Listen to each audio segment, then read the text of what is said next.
রাজনীতির মাঠে হঠাৎ করেই আলোচনায় এসেছে মুজিববাদ।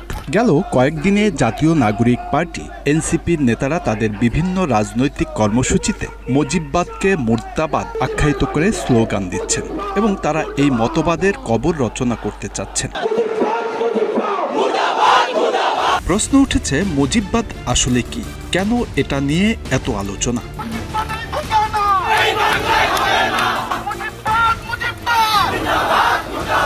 মুজিববাদ মূলত বাংলাদেশের স্থপতি ও জাতির পিতা বঙ্গবন্ধু শেখ মুজিবুর রহমানের রাজনৈতিক দর্শন, আদর্শ ও নেতৃত্বের একটি সামগ্রিক রূপ।